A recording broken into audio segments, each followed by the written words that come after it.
Jornal A Verdade. Capa: um jornal dos trabalhadores na luta pelo socialismo.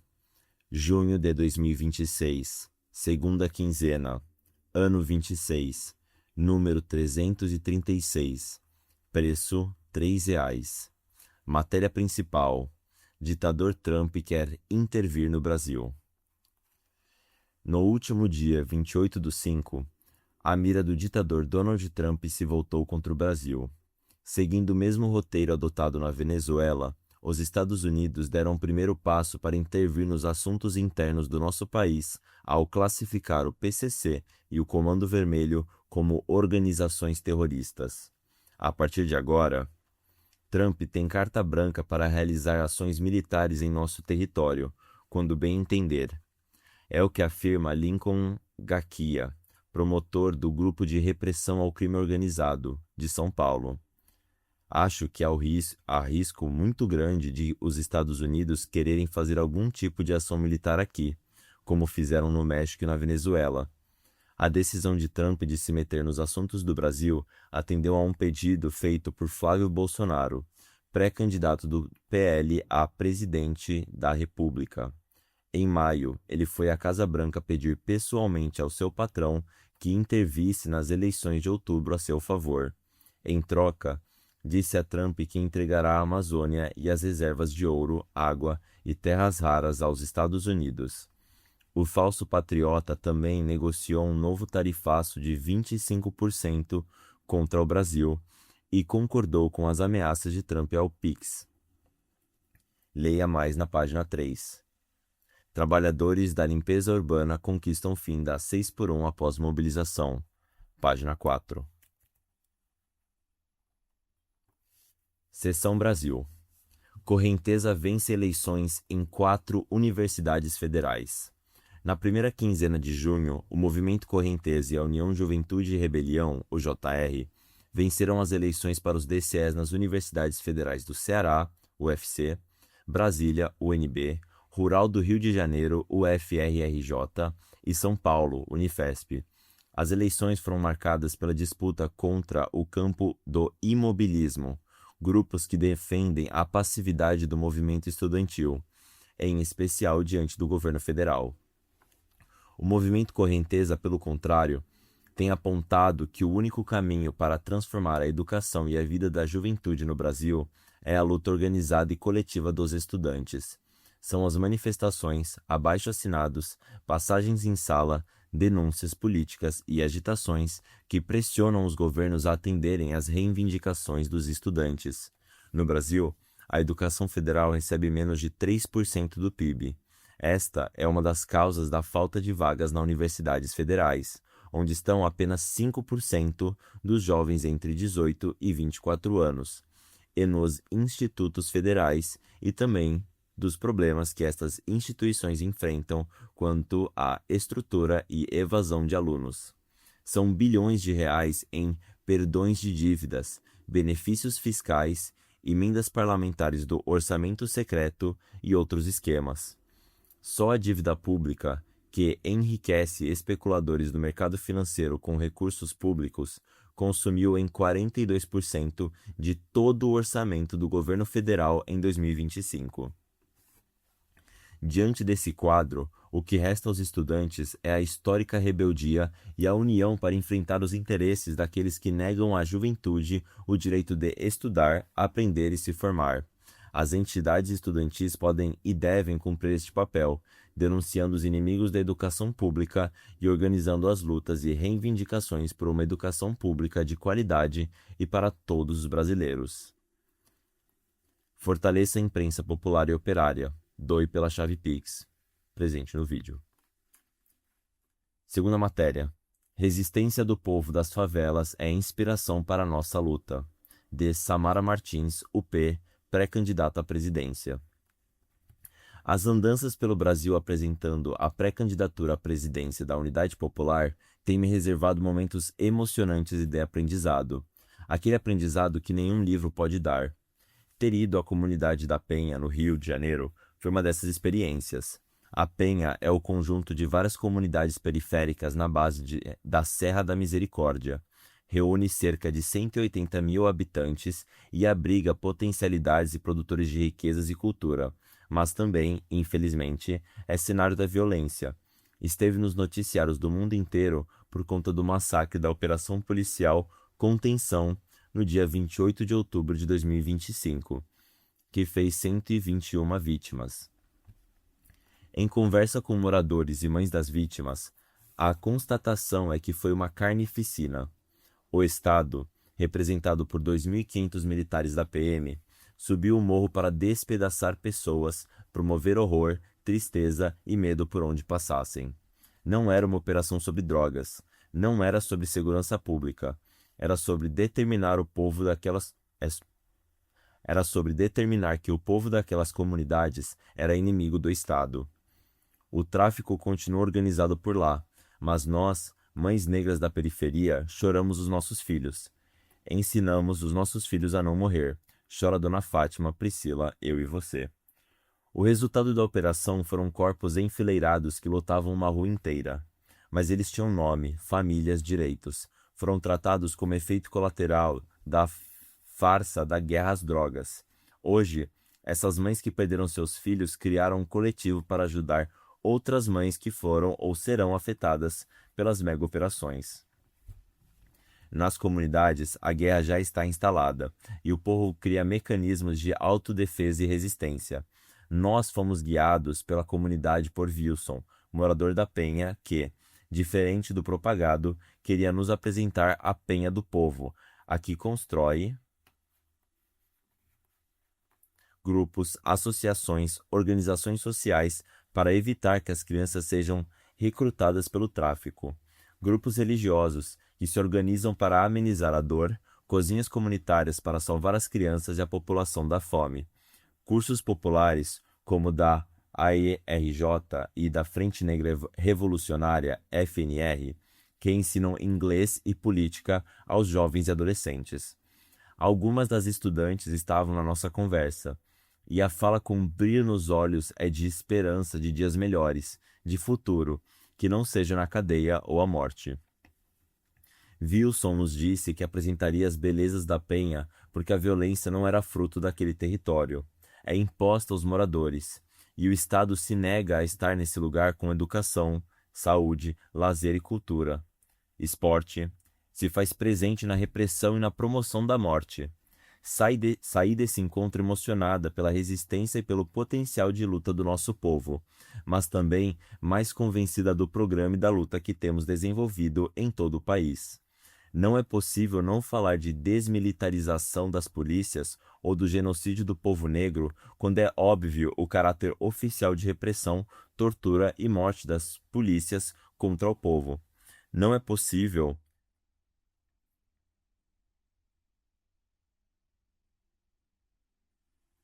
Não é possível não falar da luta antirracista e da luta de classes quando está explícito o racismo das polícias e do Estado, que, para defender as classes ricas, oprimem a população negra e pobre em seus territórios. Não dá para não falar de socialismo quando fica evidente que só a socialização das riquezas e dos meios de produção é capaz de garantir que o povo esteja, de fato, no poder para ser livre de todas essas agressões. Saí da Penha convencida de que as mães pretas estão em luta e nós nos fortalecemos mutuamente e vingaremos nossos filhos tombados pelo sadismo covarde das classes ricas e dominantes. Como diz o samba, pela poesia dos nomes da favela, a vida por lá já foi mais bela, já foi bem melhor de se morar, pois hoje essa mesma poesia pede ajuda. Ou lá na favela, vida muda ou todos os nomes vão mudar. Seção Mundo. Trump usa combate ao crime organizado como desculpa para intervir no Brasil. De Heron Barroso. Redação. Desde que chegou à Casa Branca, o ditador Donald Trump não esconde seu desejo de se apossar das riquezas da América Latina e entregá-las aos monopólios capitalistas dos Estados Unidos. Essa política imperialista, conhecido como Doutrina Monroe, América para os americanos, usa a força para submeter governos, oprimir povos e garantir os lucros da grande burguesia estadunidense. Foi o que aconteceu na Venezuela, quando, Depois de meses de ameaça e de cerco econômico e militar, no dia 3 de janeiro, o presidente Nicolás Maduro e a primeira-dama Cília Flores foram sequestrados por militares dos Estados Unidos e levados para uma prisão em Nova York. Em seu lugar, assumiu a vice, Delei Rodrigues, que se rendeu vergonhosamente e entregou todo o petróleo venezuelano a Trump.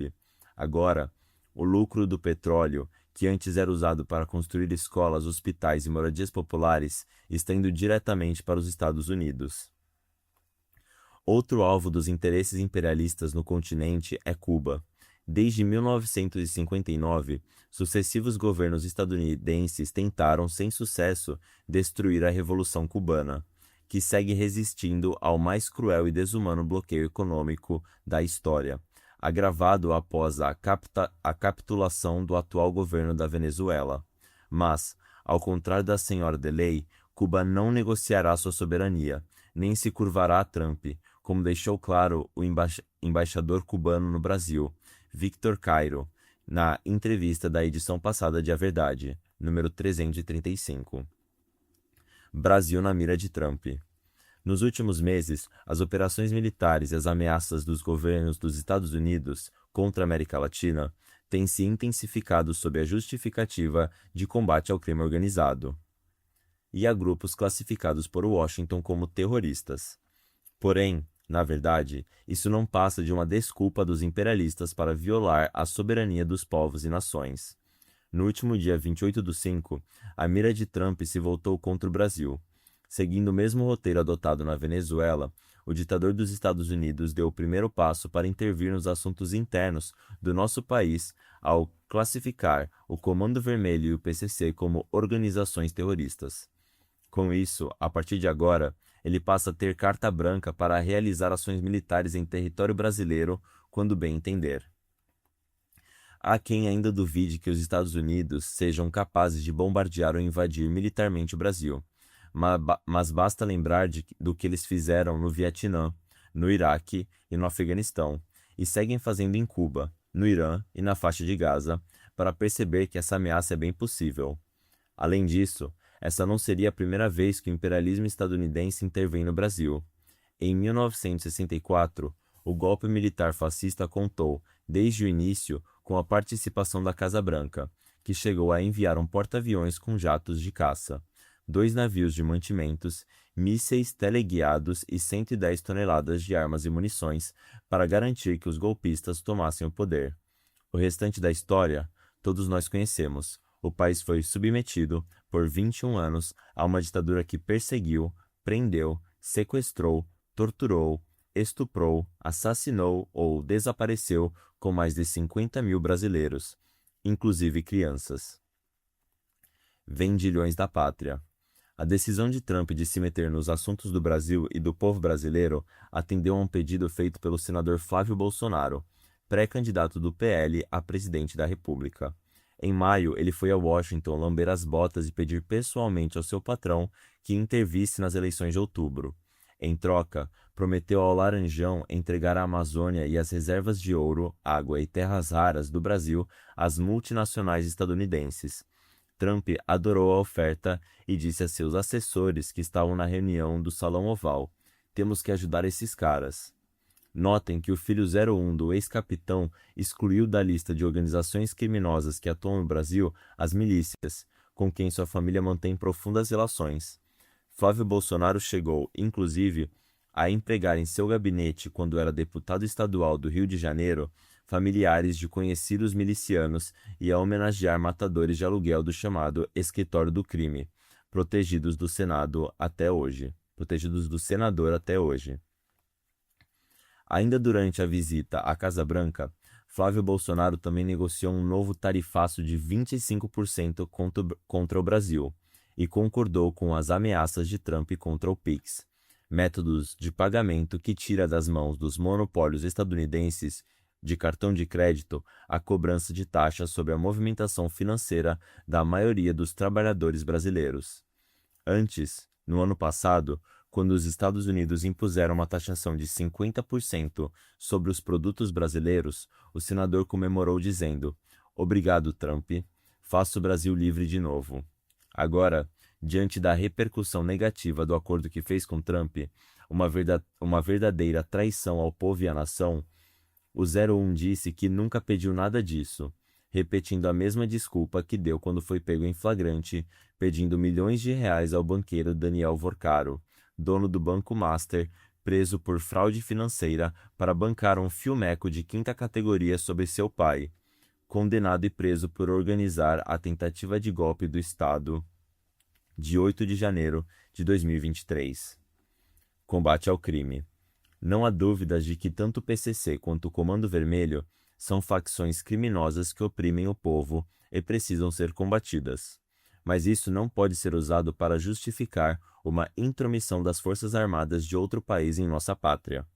Além disso, ao contrário do que pregam a família Bolsonaro e seus aliados, a decisão de Trump vai dificultar, e muito, o combate ao tráfico de drogas no Brasil. É o que afirma o promotor de justiça do Grupo de Atuação Especial de Repressão ao Crime Organizado, do Ministério Público de São Paulo, Lincoln Gakia. Eu não tenho dúvida, vai causar problemas de toda a ordem no Brasil, e não vejo nenhum benefício prático que essa classificação possa trazer. Acho que há um risco muito grande de os Estados Unidos quererem fazer algum tipo de ação militar secreta aqui dentro, como fizeram no México e como fizeram também na Venezuela, disse. Gakia, que trabalha no enfrentamento às facções criminosas desde 2005, explica que, a partir da classificação do PCC e do Comando Vermelho como organizações terroristas, as investigações e operações estadunidenses ficarão a cargo da CIA e do Exército dos Estados Unidos. Quando passa a ser classificado e tratado pela CIA e pelos militares, há o sigilo dessas informações, que passam a ser classificadas como ultra-secretas ou confidenciais. Então, provavelmente nós vamos ter um prejuízo na troca de informações. Mas, para a família Bolsonaro, isso não é um problema. Em 2025, quando o governo Trump começou a bombardear ilegalmente embarcações no Oceano Pacífico, afirmando que as tripulações eram compostas de narcoterroristas, o senador patriota disse que tinha inveja e pediu abertamente uma intervenção militar dos Estados Unidos. Ouvi dizer que há barcos como esse aqui no Rio de Janeiro, na Baía de Guanabara, inundando o Brasil com drogas. Você não gostaria de passar alguns meses aqui, nos ajudando a combater essas organizações terroristas? Publicou Flávio, em resposta a um post do secretário de Guerra dos Estados Unidos sobre os ataques terroristas contra barcos em alto mar. O Rio de Janeiro, aliás, que, segundo o senador, é repleto de barcos com drogas na Baía de Guanabara, há décadas é governado por aliados da família Bolsonaro. Como vemos, esse é o grande sonho dos fascistas no Brasil: massacrar o povo pobre, os moradores das favelas e a juventude negra, que serão os primeiros alvos das bombas imperialistas, como já são hoje das balas da polícia. Burguesia comanda crime organizado. O combate ao crime organizado no Brasil, para ser efetivo e dar resultado, deve começar por quem realmente comanda essas facções e lucra com o tráfico de drogas e armas, a grande burguesia. De fato, não é segredo para ninguém que a corrupção e a participação direta de vários figurões da política, todos eles ligados ao centrão e à extrema-direita, e do sistema financeiro, são a base de sustentação do crime organizado em nosso país. Foi o que revelou a Operação Carbono Oculto, uma mega investigação coordenada pela Receita Federal, pelo Ministério Público de São Paulo, GAECO, e pela Polícia Federal, que descobriu que empresas de tecnologia ligadas ao sistema financeiro, as chamadas fintechs, sediadas na Faria Lima, coração financeiro de São Paulo, eram responsáveis por esconder quase 26 bilhões do crime organizado. Outra operação da Polícia Federal descobriu o envolvimento do então presidente da Assembleia Legislativa do Rio de Janeiro, o deputado Rodrigo Bacelar, União Brasil, e outros parlamentares, com o Comando Vermelho. Segundo a PF, Bacelar era chefe do núcleo político da facção. Os investigadores apontaram a existência de um verdadeiro Estado paralelo, encabeçado por deputados ligados ao Comando Vermelho. Fora imperialistas e traidores da pátria. Cabe às forças políticas revolucionárias e a todo o povo brasileiro lutar contra os planos imperialistas de domínio e o controle do nosso país e de suas riquezas naturais, bem como contra os setores entreguistas e antinacionais, que se vendem aos Estados Unidos por um saco de moedas. A vontade de Trump de tornar-se dono do mundo não será vencida com abraços e apertos de mão.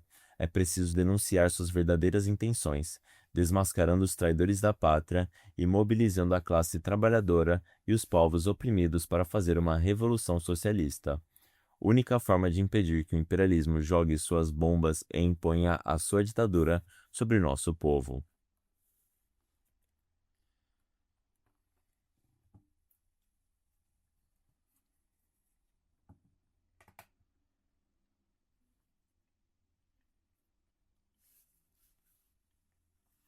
Seção Trabalhador Unido. Limpeza urbana conquista escala 5x2, com redução de jornada e aumento salarial. Redação PB. No último dia 10 de junho, em Assembleia Geral da categoria, os trabalhadores da limpeza urbana de João Pessoa, PB, Paraíba, encerraram sua campanha salarial com uma histórica vitória, o fim da 6x1, com redução de jornada de 44 horas para 42 horas semanais. Essa campanha salarial teve início ainda em abril, com visitas aos trechos e garagens, lançamento de jornal do Sindlimp PB, reuniões e assembleias que resultaram na elaboração de uma pauta de reivindicações que trazia, além dos reajustes nos salários e no vale alimentação, o fim dessa escala que adoece e massacra os trabalhadores. Após quase 10 rodadas, em mesa de negociações, com uma grande paralisação no dia 15 de maio, os trabalhadores atenderam ao chamado do sindicato e aprovaram, no dia 5 de junho, um indicativo de greve para o dia 10, como resposta à negativa dos patrões sobre a proposta de reajuste e de que a mudança na jornada de trabalho só ocorreria após a aprovação da PEC no Congresso Nacional. A categoria rechaçou a proposta de 4,11% de reajuste. Trabalhamos todos os dias limpando as ruas, garantindo que a cidade funcione e, portanto, merecemos um reajuste digno do nosso salário. Quem trabalha na escala 6x1 tem pressa e não pode esperar pelo Congresso. Fomos à luta para conquistar a escala 5x2, a redução da jornada e um reajuste real dos salários, declarou Radarnes Cândido, presidente do Sindlimp PB. Toda a categoria se mobilizou e, desde a convenção da Assembleia de Deflagração da Greve, foram vários os registros de apoio e provas de disposição dos trabalhadores, que participaram ativamente das assembleias. O clima de greve tomou conta da capital paraibana, sendo amplamente noticiado na imprensa e com repercussão extremamente positiva na sociedade, tendo o sindicato recebido diversas mensagens de apoio, inclusive de trabalhadores e liderança de outros estados. Após a aprovação do indicativo, as empresas e a prefeitura começaram a se mexer e, no mesmo dia, anunciaram que negociariam a implementação da jornada 5x2 desde que fosse suspensa a greve. O sindicato se manteve firme, apresentando que essa bandeira levantada desde a campanha salarial do ano passado precisaria ser garantida no Acordo Coletivo de Trabalho, ACT. Assim, no dia 9, em mais uma mesa de negociação no Ministério do Trabalho, com quase 4 horas de duração, as exigências da categoria foram garantidas e incluídas no ACT 2026. A jornada de trabalho foi reduzida para 42 horas semanais e terá início nas equipes de coleta a partir do dia 5 de agosto, com aumento gradual para ser implementada em todos os setores da limpeza urbana até dezembro. Quanto às pautas econômicas, o reajuste para a operação de limpeza foi de 8,11%, para varrição, coleta e motoristas, sendo incluído ainda um gatilho de reajuste para janeiro, de forma que todos os coletores receberão 7% acima do valor do salário mínimo, e ainda 6% de reajuste no vale alimentação, chegando a R$ 700 para toda a categoria. Essa vitória demonstra que o caminho para conquistar os direitos passa pela organização e luta dos trabalhadores e que os acordos de gabinete e reuniões com parlamentares não podem se sobrepor à mobilização e à força da greve. Mais uma vitória da classe trabalhadora e do movimento Luta de Classes MLP, que dirige o Sindlimp Paraíba.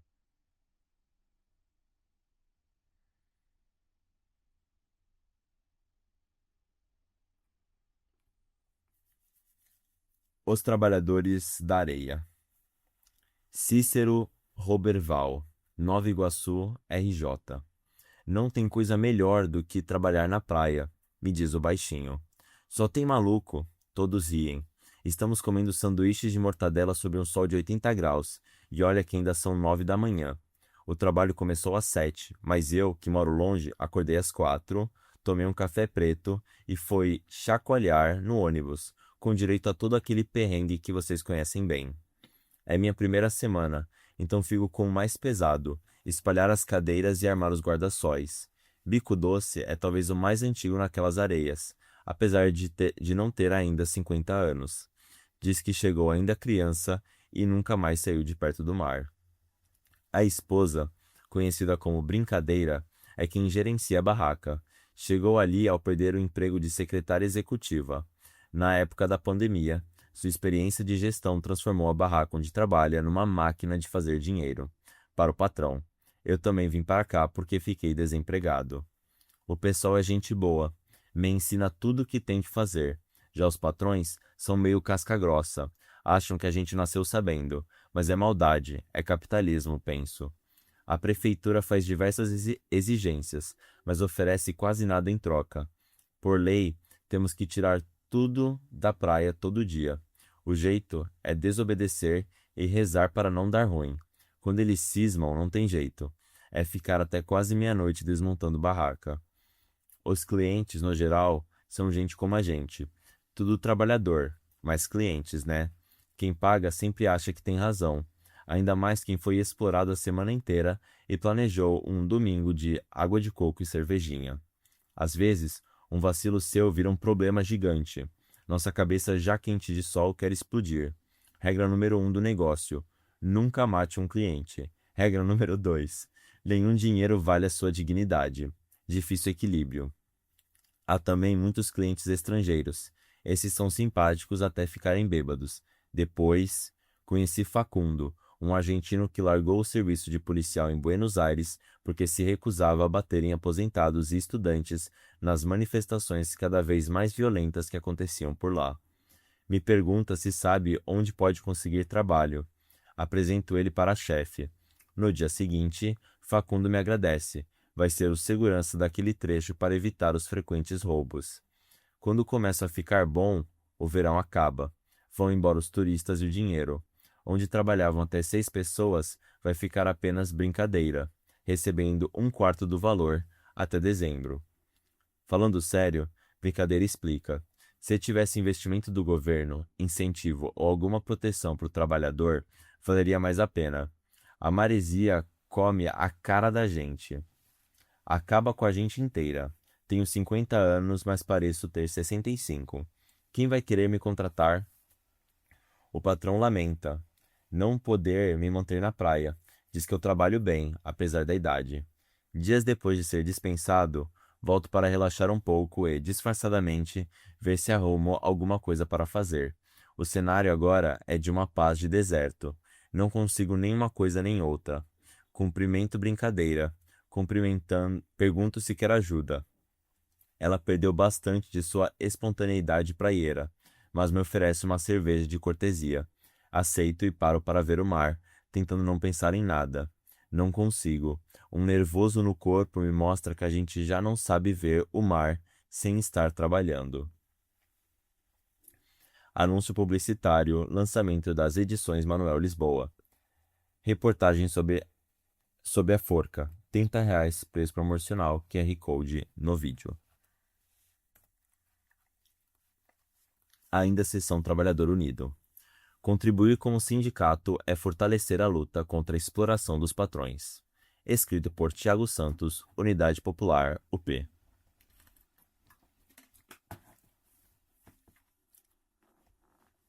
O Brasil possui mais de 17 mil sindicatos registrados, superando países como Argentina, com 3.500, México, com 2.000, França, com 100 e Estados Unidos, com apenas 300. Fonte: Cadastro Nacional de Entidades Sindicais, abril de 2025. Os sindicatos são centros organizadores da classe trabalhadora. Através da organização em sindicatos, os trabalhadores podem resistir à exploração do patrão, defender direitos já conquistados quando eles são desrespeitados e lutar por melhores salários. Como afirmou Lenin, o operário tem que procurar, de qualquer modo, o meio de opor resistência ao capitalista, a fim de encontrar sua própria defesa, e encontra esses meios na União. Vladimir Lenin sobre os sindicatos. Sindicatos e luta de classes. À medida que o capitalismo se consolidou em nosso país, os sindicatos passaram a desempenhar um papel decisivo na melhoria das condições de vida e de trabalho. Na sua origem, antes de regulamentações que atualmente conhecemos, o sindicalismo brasileiro possuía uma forte influência dos anarquistas. Posteriormente, os comunistas também passaram a exercer uma importante influência sobre o movimento. Temendo que as associações de trabalhadores se tornassem instrumentos para a luta de classes, a burguesia atuou para retirar do sindicato seu caráter classicista, impondo uma regulamentação que trouxe certas características para atenuar sua natureza combativa, procurando estabelecer o controle estatal e diminuindo, com isso, a liberdade e a autonomia sindical. Assim, a legislação obrigou as associações profissionais a se registrarem, como condição para o seu funcionamento. Esse fenômeno se desenvolveu especialmente durante a chamada Era Vargas, de 1930 a 45, que tentou transformar os sindicatos em órgãos assistencialistas, tentando proibi-los de fazer a luta de classes.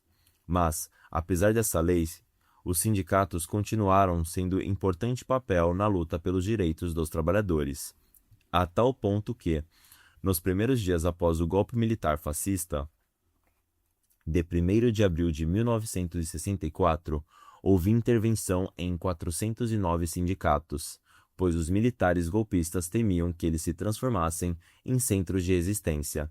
Com o fim da ditadura militar, fruto da resistência levada a cabo à custa da própria vida de heróis como Manuel Lisboa, Amaro Luiz de Carvalho e tantos outros, entrou em vigor uma nova Constituição, em 1988, quando passou a ser garantido o direito à liberdade sindical, artigo 8º. Mas o novo texto manteve o registro obrigatório e algumas limitações para a concessão desse registro. Essencialmente, a nova ordem jurídica preservou os elementos básicos da unicidade sindical, vedação à criação de mais de uma entidade em idêntica base territorial, e não pode haver sindicato por empresa nem por local de trabalho. Tentativas de controle. A forma de financiamento das entidades sindicais sofreu algumas mudanças importantes ao longo do tempo.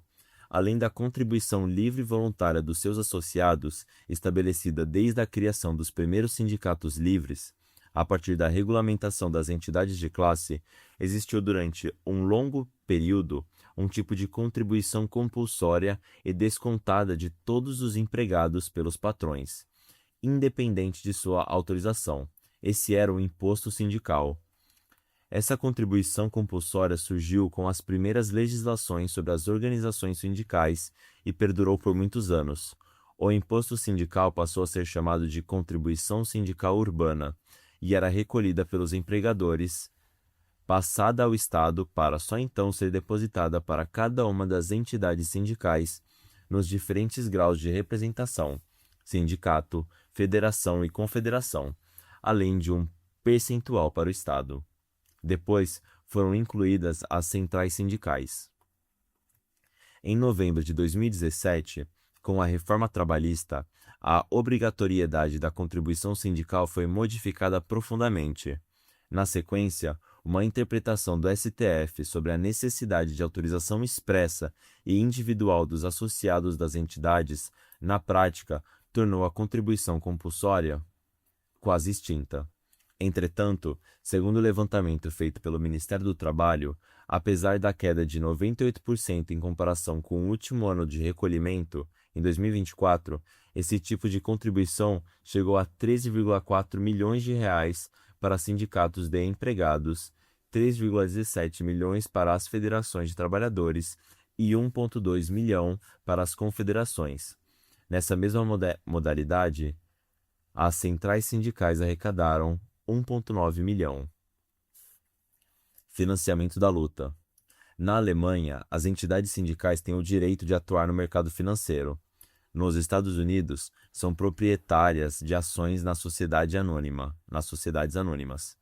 No Brasil, a Consolidação das Leis do Trabalho estabeleceu que é proibido às entidades sindicais a prática do comércio, artigo 521. Pode a entidade sindical receber rendimentos fruto da comercialização em pequena escala, mas não pode ser a sua atividade financeira principal. Também é permitido arrecadar financiamento,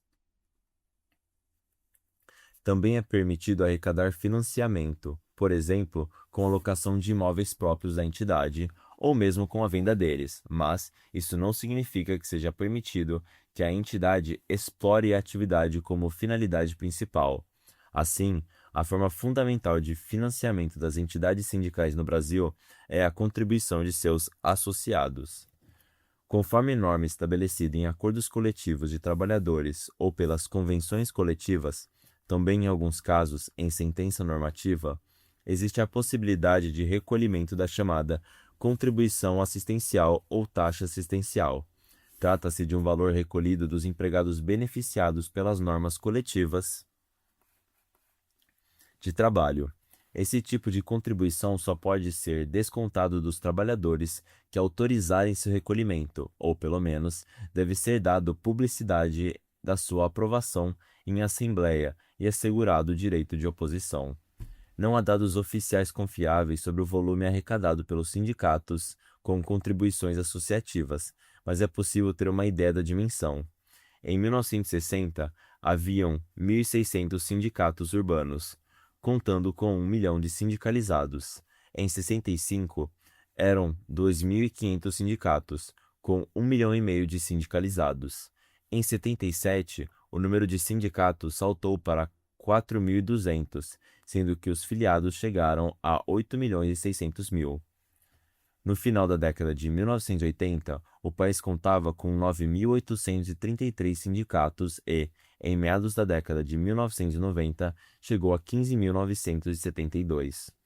Segundo a Fundação Getúlio Vargas, FGV, em 2001, 16,7% dos trabalhadores estavam sindicalizados. Comparando com o ano de 2023, houve uma redução drástica de quase 50%, quando 8,4 milhões de pessoas estavam sindicalizadas, ou seja, 8,4 milhões dos cerca de 100 milhões de ocupados no país. IBGE, 21/6/24. Finalmente, em 2024, a sindicalização volta a crescer, chegando a 8,9% dos 101,3 milhões de ocupados. Autossustentação da luta dos trabalhadores. O movimento sindical classicista no Brasil já demonstrou uma grande capacidade, apesar dos limites impostos pela legislação sindical do país.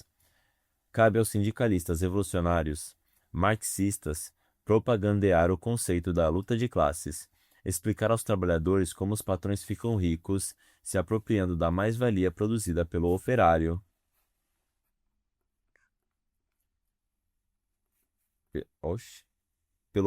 Durante o trabalho que não é remunerado e denunciar os salários cada dia mais baixos. É preciso educar os trabalhadores, procurando extrair lições das experiências de luta concretas. Um sindicalismo desse tipo, anticapitalista, classista, necessita das fontes de financiamento de suas lutas e da sua atividade de educação da classe. Precisa imprimir milhares de panfletos, jornais, produzir cartazes, cartilhas, congressos, palestras e eventos formativos, além das greves, paralisações, assembleias e todo tipo de mobilizações. Suas entidades têm de manter o atendimento à categoria, por isso, necessitam de sedes e funcionários para atender bem aos associados. têm que contar com assessoria jurídica, que os defenda contra as injustiças patronais. Tudo isso custa dinheiro. Não interessa aos patrões que essas coisas funcionem com qualidade.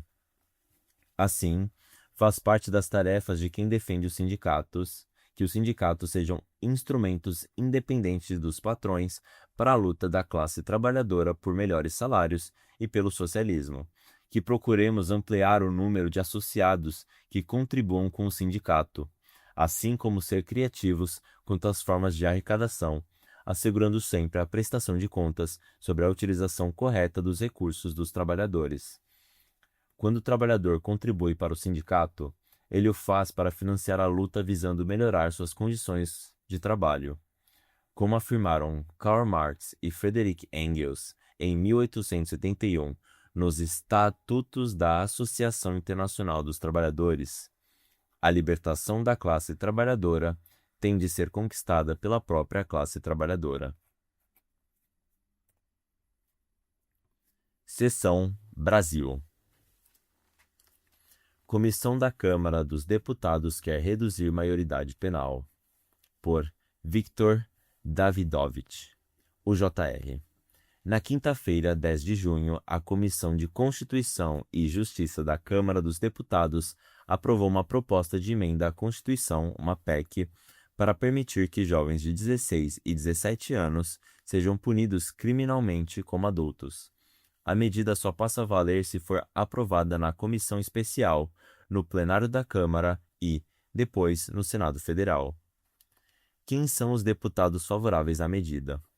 Os deputados favoráveis alegam se tratar de uma medida para combater a insegurança vivida pelos brasileiros nas cidades. Entretanto, quando olhamos para o histórico de votação e atuação desses deputados, fica difícil acreditar. São deputados, em especial do chamado Centrão e da extrema-direita, partidos que estão atuando contra o fim da escala 6x1, que votaram para reduzir o orçamento da educação e que sequestram o orçamento público através do criminoso esquema do orçamento secreto.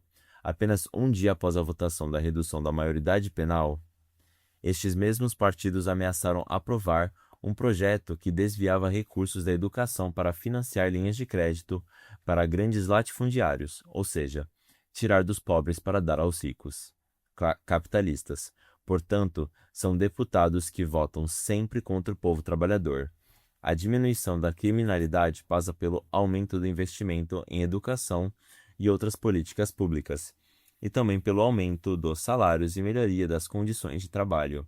Mas estes representantes do povo são contra essas medidas. Então, como podem dizer que são contra a violência e a insegurança? Hipocrisia. A incoerência piora. No ano passado, estes mesmos deputados votaram a favor da PEC da impunidade, que buscava impedir a abertura de processos criminais contra deputados e senadores. A PEC só não foi aprovada porque o povo tomou as ruas em manifestações e forçou o Senado a derrubar a medida. Sabemos que no Brasil a justiça alcança apenas uma parte das pessoas. Enchem a boca para defender jogar um adolescente que roubou um celular na cadeia, ao mesmo tempo que o Brasil assiste o maior escândalo de corrupção do século, envolvendo vários governadores, como Cláudio Castro, do PL Rio de Janeiro, Romeu Zema, do Novo Minas Gerais, e Ronaldo Caiado, ex-União Brasil e agora PSD Goiânia. E o candidato à presidência Flávio Bolsonaro, da PL do Rio de Janeiro. Os ricos gozam do mesmo privilégio, destroem o meio ambiente, exploram trabalhadores em condições degradantes, até em situação de trabalho escravo, e quando são investigados escapam, pagando multas que não chegam nem a doer no bolso, já que enriquecem às custas de seus empregados. Aumentar a repressão. Fica claro, portanto, que o objetivo não é melhorar a vida dos brasileiros. O objetivo dessa medida é apenas aumentar a repressão ao povo pobre, aos moradores das favelas e comunidades que hoje já sofrem com graves violações dos direitos humanos, invasões, execuções sumárias e todo tipo de violência. Em grande parte das ocorrências, as vítimas da violência policial não têm qualquer vínculo ou histórico com crimes. O encarceramento também é fonte de lucro para os ricos aliados dos políticos que aprovam a medida. A cada dia aumenta a participação de empresas privadas na gestão de serviços dentro dos presídios. Em Minas Gerais já funciona o primeiro presídio em parceria público-privada e quantos mais presos, maior o lucro da empresa gestora. Opa. Medida não diminuirá a violência no país. Já são 850 mil pessoas presas hoje no Brasil, terceiro país com maior população carcerária no mundo. Em 2005, o número era 300 mil. Entretanto, a violência nas grandes e pequenas cidades continua. Dados do governo federal ainda apontam que 37% e 42% das pessoas presas retornam aos presídios, por novos crimes, após o cumprimento da pena. Os números refletem a situação nas prisões, a superlotação, a falta de estrutura e condições desumanas, combinadas com a presença das facções, tornam a prisão um local de recrutamento para o crime. A saída, portanto, não é criar mais e mais presídios e leis para prender mais pessoas. As investigações e punições devem se concentrar nos principais responsáveis, que esses são os grandes empresários e autoridades que lucram com o tráfico de drogas e armas. E, principalmente, é preciso inverter a lógica do Estado brasileiro. Em vez de privilégios para os políticos e capitalistas, destinar as riquezas construídas pelo povo trabalhador para melhorar a vida, como aumento dos salários, políticas de habitação e melhorias nos bairros, promoção de educação, da saúde e do esporte. Marcha contra a mineração de terras raras em Minas Gerais. Coletivo Sacique Merong. No dia 8 de maio, centenas de pessoas estiveram em marcha pelas ruas da região do Planalto Vulcânico, no município de Poços de Caldas, Minas Gerais, denunciando as iniciativas voltadas à exploração extrativista mineral no território. A manifestação ocorreu na zona sul de Poços de Caldas, nesta jornada de mobilização popular, alertando também sobre as preocupações com o perigo da escassez de água, a saúde da população e riscos relacionados à presença de materiais químicos e radioativos. As chamadas terras raras no Brasil colocam o país num cenário internacional estratégico, considerando que os materiais são usados para a fabricação de turbinas eólicas, robôs, drones, aparelhos de ar-condicionado de alta eficiência, como nas áreas de semicondutores, defesa, nuclear e aeroespacial.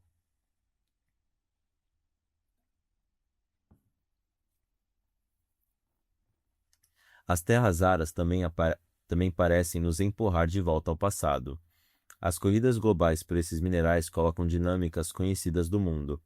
Disputas entre monopólios capitalistas por recursos naturais, dependência econômica, exploração de povos, nações e territórios.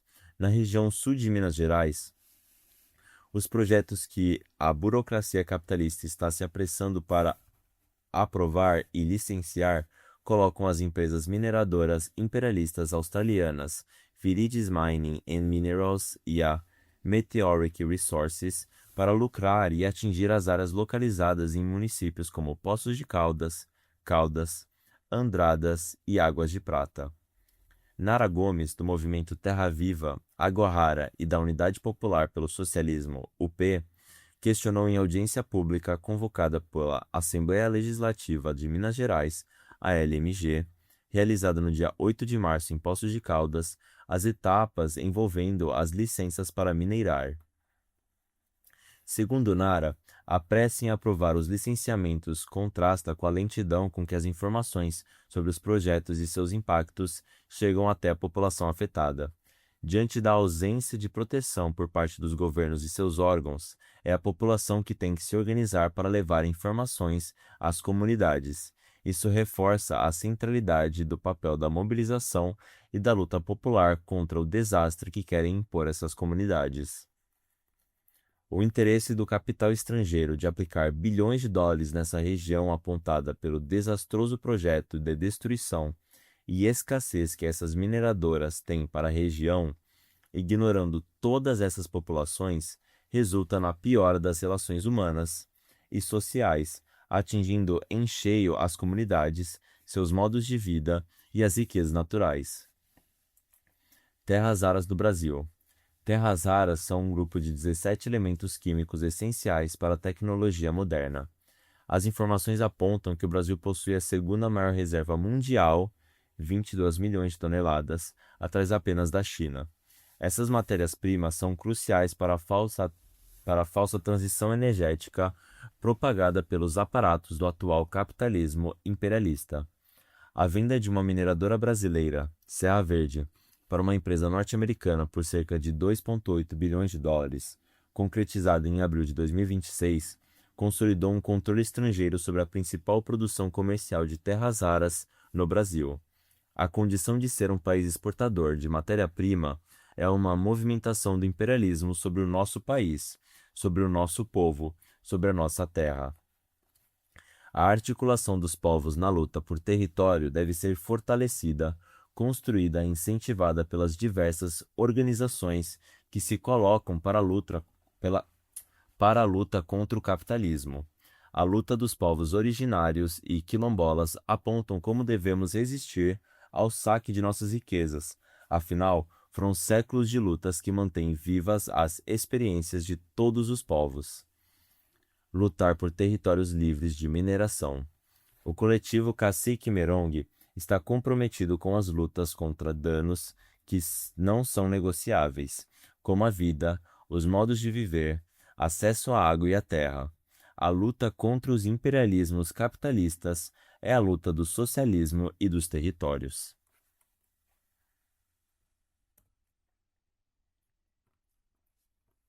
Seção Juventude.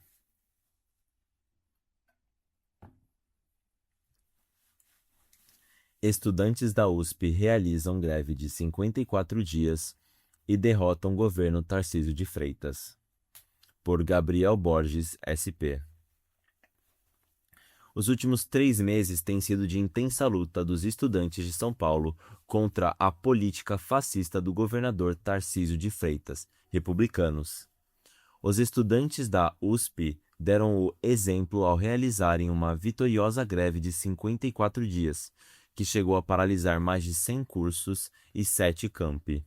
A greve, que teve início com a defesa dos espaços das entidades estudantis e atléticas e contra uma medida da reitoria de cercar seu uso e cobrar dos estudantes o pagamento de contas de luz e água, rapidamente evoluiu para o questionamento dos problemas estruturais da universidade, ligados ao déficit de financiamento e às escolhas do governo estadual. Revolta estudantil. Desde o começo da greve, os estudantes se depararam com uma reitoria sem qualquer disposição para enfrentar os problemas estruturais da USP. Já nos primeiros dias de mobilização, a força do movimento obrigou a gestão da universidade a recuar nos ataques aos espaços estudantis e a abrir negociações sobre pautas importantes, como transporte, acesso indígena e cotas para pessoas trans. As conquistas parciais fortaleceram a confiança dos estudantes em sua capacidade de luta. A greve, que já havia ganhado dimensão estadual, elevou o nível de organização e consciência do movimento sobre a própria força. Diante disso, os estudantes decidiram colocar no centro da luta a questão da permanência estudantil.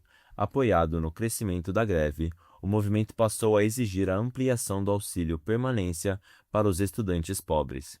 Segundo Dani Oliveira, diretora do DCE Livre da USP, a liderança da greve... Segundo Dani Oliveira, diretor do DCE Livre da USP e liderança da greve, os R$ 885 que recebemos do PAPFE, Programa de Assistência Estudantil da Universidade, são insuficientes para se manter na universidade. Muitos estudantes precisam trabalhar, fazer bicos, vender comida nos intervalos para conseguir completar a renda. Você não encontra um apartamento pequeno por menos de R$ 1.600 perto da cidade universitária. A reitoria propôs um aumento de apenas R$ 27 no auxílio integral.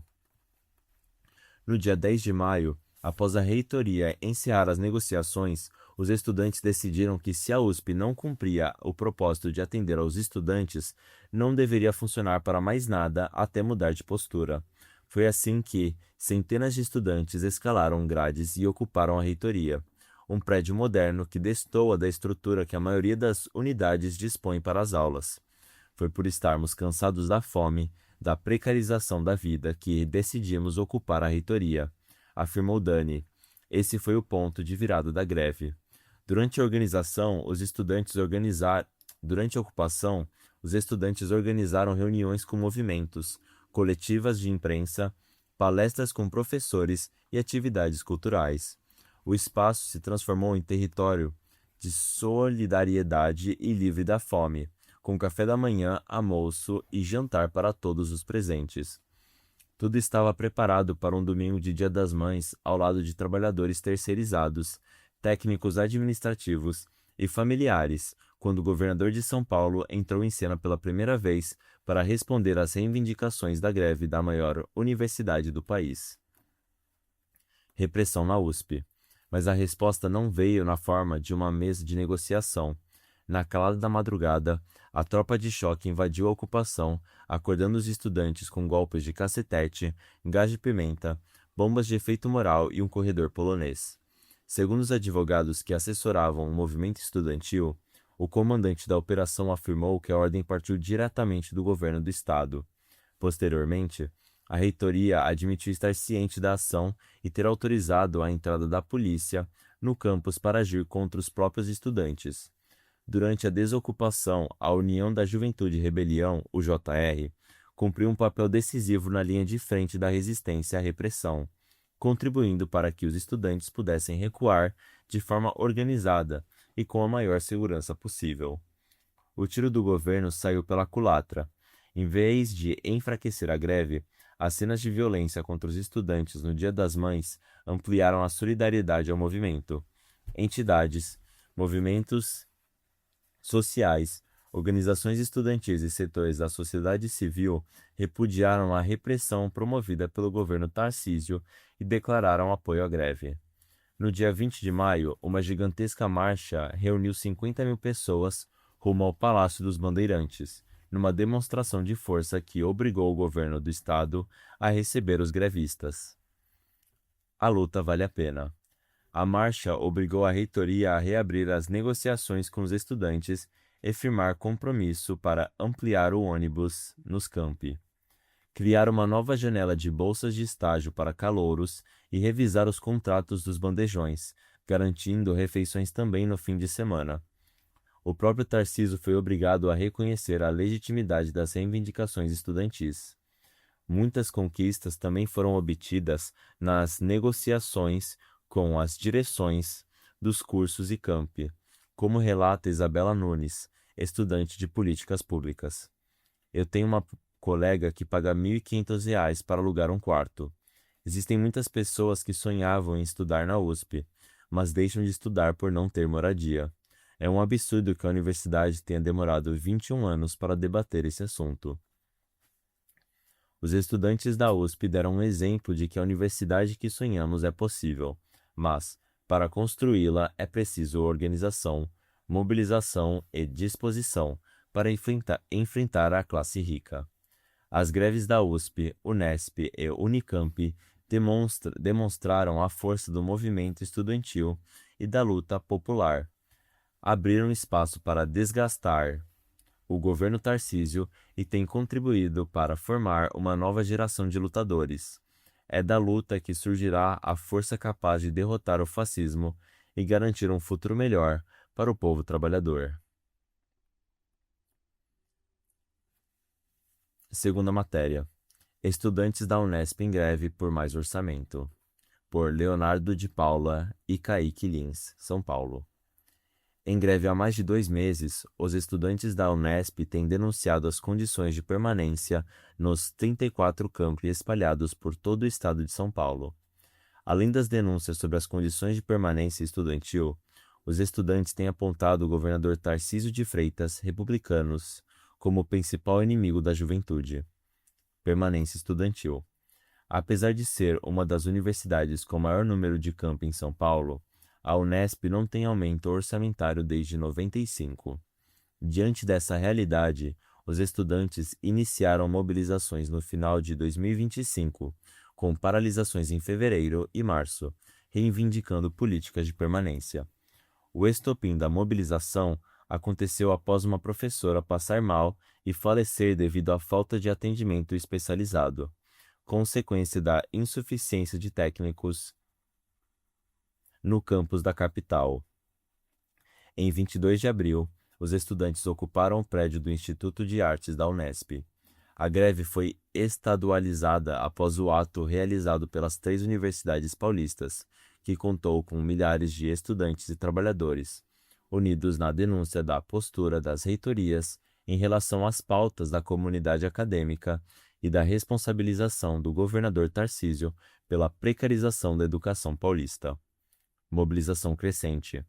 Mais de 10 campi na Unesp estão em greve, com a paralisação de mais de 90 cursos, muitos paralisados por professores, servidores e estudantes. A cada semana, novos cursos e unidades aderem ao movimento, demonstrando o fortalecimento da greve e a disposição dos estudantes em manter a mobilização até que as reivindicações sejam atendidas. A Assembleia, cada vez mais numerosas, atos, ocupações e atividades de agitação tem ampliado o envolvimento da comunidade, transformando a luta pela permanência estudantil em uma das maiores mobilizações da história da Unesp. O DCE Helenira Rezende, que representa todos os estudantes da graduação universitária, tem elaborado uma carta estadual de reivindicação que será entregue à reitoria. O documento está sendo construído a partir das deliberações das assembleias realizadas nos campi e das reivindicações apresentadas pelo movimento estudantil ao longo da greve. Mesmo sofrendo perseguições por parte do governo estadual e da própria reitoria, que tem chamado a polícia para reprimir mobilizações e processar lideranças do movimento estudantil, os estudantes se mantêm firmes na luta. O fortalecimento da greve se refletiu na paralisação, na participação dos estudantes nas mobilizações de rua. No último dia 20 de maio, mais de 2.000 estudantes da Unesp participaram da Marcha ao Palácio das Bandeiras, dos Bandeirantes, realizada na capital paulista, demonstrando a crescente capacidade de organização e mobilização do movimento estudantil.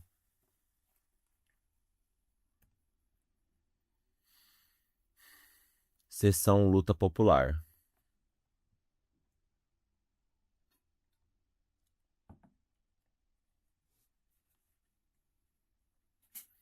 Movimentos conquistam grande vitória em defesa da moradia popular.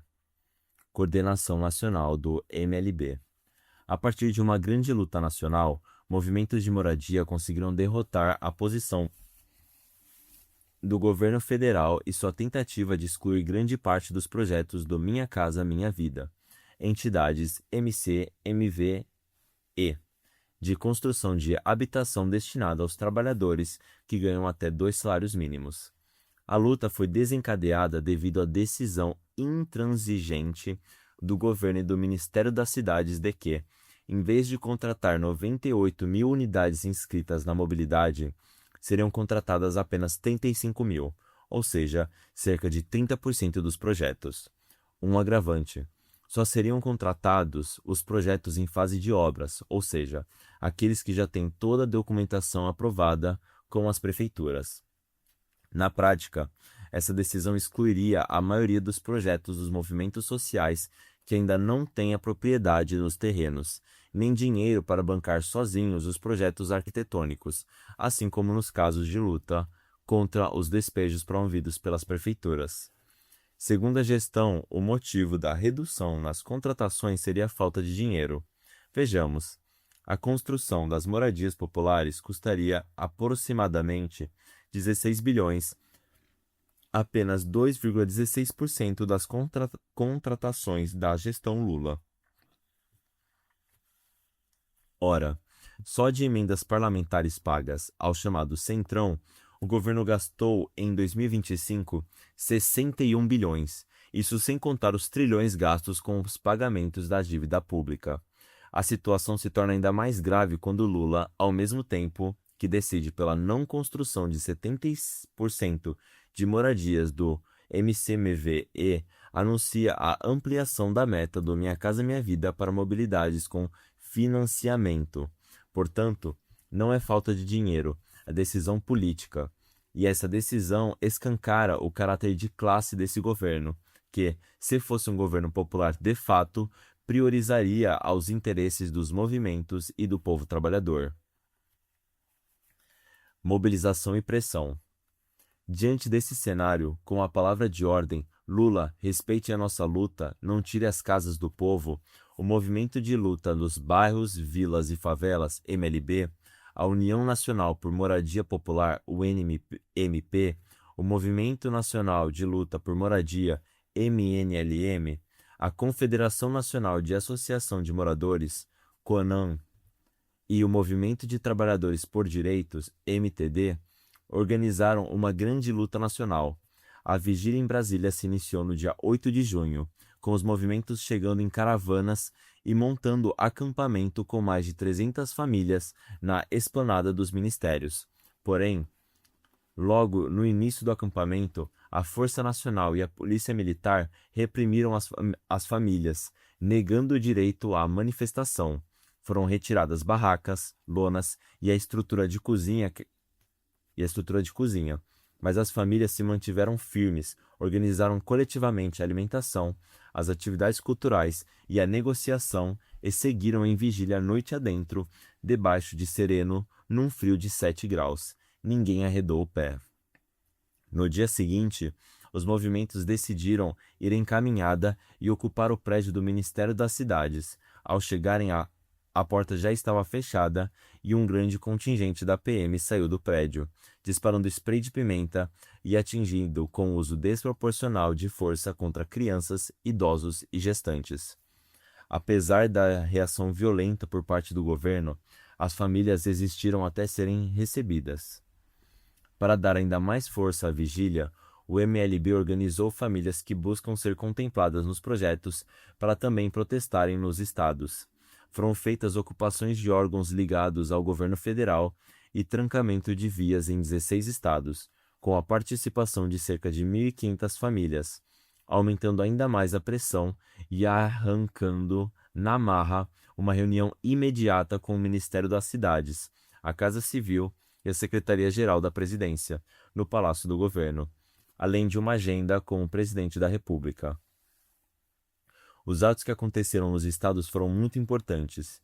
Estávamos lá e foram chegando as notícias de que a Secretaria da Presidência e várias sedes da SPU estavam ocupadas, além dos trancamentos. Começou a dar repercussão, e isso deu muita força para nós e também foi fundamental para pressionar mais o governo. Foi então que conquistamos a reunião na mesma tarde, relatou Edinho Vieira, coordenador do MLB em Minas Gerais. Apesar de o governo se colocar intransigentemente para não aumentar a quantidade de contratações, os movimentos exigiram o aumento do orçamento para as modalidades do Minha Casa Minha Vida, voltadas para o povo pobre, o compromisso de que os demais projetos estarão com prioridade em uma possível próxima portaria e garantirão a troca da prioridade na contratação dos projetos atuais. A prioridade será para projetos frutos das ocupações e em risco iminente de reintegração de posse, além dos imóveis públicos da SPU. Essa vitória só foi possível graças à determinação de luta contra a decisão arbitrária do governo. Não fosse a realização do acampamento, a ocupação do ministério e os atos nos estados, certamente as famílias não teriam conquistado, afirmou Poliana Souza, coordenadora geral do MLB. A vigília representou também uma grande vitória na unidade entre a maior parte dos movimentos nacionais de moradia. Mas a luta não para aqui. Essa jornada deixou claro que somente com mobilização nos bairros e organização popular permanente será possível conquistar o que é nosso. Enquanto vivermos em um estado governado pelos grandes ricos, as casas populares só serão conquistadas na marra. Escola Nacional Eliana Silva impulsiona a formação de novas lideranças do MLB.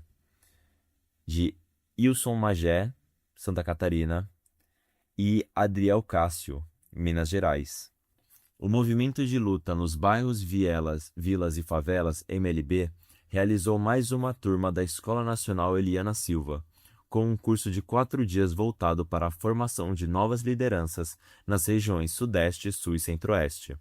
Entre os alunos presentes estavam militantes que participavam ativamente da Jornada Nacional da Luta pela Moradia, realizada em 7 de setembro de 2025. Essa mobilização construiu 18 novas ocupações em todo o país, todas em solidariedade ao povo palestino e em protesto contra o genocídio praticado pelo regime sionista israelense. As aulas foram conduzidas por novos facilitadores que integram a comissão da ENES, além de coordenadores nacionais do MLB. Nas aulas foram abordados temas como princípios fundamentais da filosofia, economia político, partido, como vencer as classes dominantes e socialismo. A programação garantiu uma rica diversidade de atividades, desde a exibição de filmes, leitura coletivas, aulas expositivas, peças teatrais, refeições comunitárias e uma estrutura acolhedora que assegurou a participação plena dos participantes. A turma foi composta majoritariamente por mulheres, muitas delas mães, o que reforça a importância de garantir espaços onde a formação das companheiras seja respeitada. A iniciativa assegura que cada mulher que chega aos núcleos e ocupações tem o mesmo direito de se tornar liderança política e de dominar a teoria revolucionária. Edna Cristina, moradora da ocupação Francisco Bernardo, PR, se emocionou ao relatar a luta constante pela moradia. Não queremos perder nossa casa. Nossas crianças amam aquele lugar, a ocupação, e não querem ir embora. Já o companheiro João RJ, da ocupação Palestina Livre Luísa Marim, expressou sua indignação ao recordar a turbulência policial. Foi difícil para nós quando a PM jogou gás e deu tiros de borracha. Eu mesmo fui atingido nas costas. Naquele momento, só pensava na segurança dos meus filhos e da minha neta. Estamos na luta e nela continuamos até nossa vitória. Por isso, estou aqui aprendendo com todos vocês nessa escola. Camila Muniz, do MLB, em Santa Catarina e moradora da ocupação Anita Garibaldi, destacou em seu relato: o que mais me chamou a atenção foi a forma como as aulas foram organizadas e como os professores nos ajudaram a compreender as matérias. A consciência de cada companheiro presente no curso foi emocionante, assim como perceber como o MLB transforma vidas. Não se trata apenas da conquista da casa, mas da luta por uma vida melhor e justa para todos, reconhecendo quem é nosso verdadeiro inimigo, a burguesia e o sistema capitalista. Tenho certeza de que cada um de nós vai trabalhar para levar esse aprendizado a outras pessoas, até alcançarmos a Revolução Socialista. Um momento marcante durante o curso ocorreu quando militantes do MLB destinaram um tempo para se solidarizar com o camarada Fernando e sua mãe, Marina, ambos vítimas de uma prisão injusta por defenderem o direito à moradia. Foram escritas 34 cartas enviando força aos camaradas, reafirmando que seguimos juntos, unidos pelo movimento e pelo mesmo propósito, por fim a este sistema que oprime o povo pobre. Só com união e luta avançaremos rumo à construção da sociedade socialista. Seção Mulheres.